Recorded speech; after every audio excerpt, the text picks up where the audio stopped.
Now, Labour has been accused of trying to price families out of private education after its leader, Keir Starmer, vowed to scrap public schools' charitable status.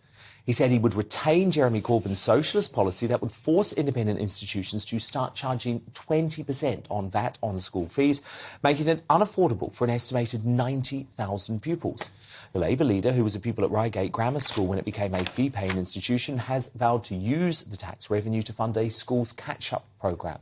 The Tory MPs, including the Grand East John Redwood, branded it a spite measure that would pile pressure on the public sector and end up costing more in the long run. So is this proof that Sir Keir Starmer is a Corbynite in disguise that would be an anti-ambition Prime Minister? And Carole Malone, I think the answer to that, when you look at this policy, is a big fat yes. You know, this is much more vindictive and sinister than just the politics of envy. If he does this, if he got into power and did this, I mean, this is straight from the Corbyn playbook. If he did this, he's going to destroy a generation of children. You know, the idea, I mean, yes, I know there are some well-off people who send their kids to private schools, but there's also a lot of parents who aren't the least bit well-off, who scrimp and save and don't have holidays and don't get a new car. Everything. They sacrifice everything. But they can't find another 20%. No, they can't. And so those kids who will not be able to find the other 20% will be loaded into state schools, which are already overstressed, massive classroom sizes. The worst thing, Carole, is that is another attack on the middle classes, because we're not talking about the super wealthy here. We really aren't. Think about another 20%. And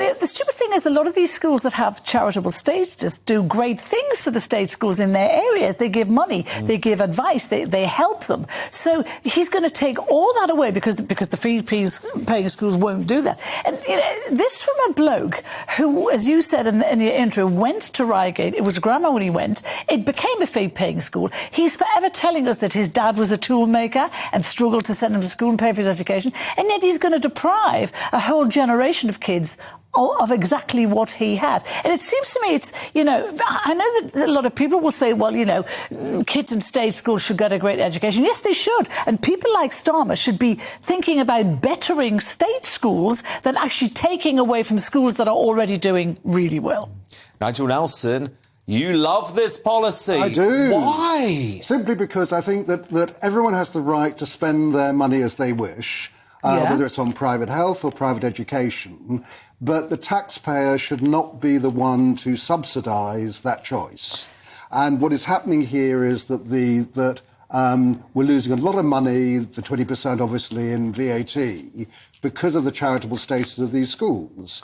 Now, you pluck the figure of 90,000 would end up back into the state system. We can't know that. We can't know how people will behave. Can I make a very quick point to take up what you just said there? A lot of these parents that are sending their children to private schools are paying for state schools that they're not using. No, they're paying for education that they're not using. Yeah, but still the taxpayer, if you've got kids or not, is still subsidising these schools.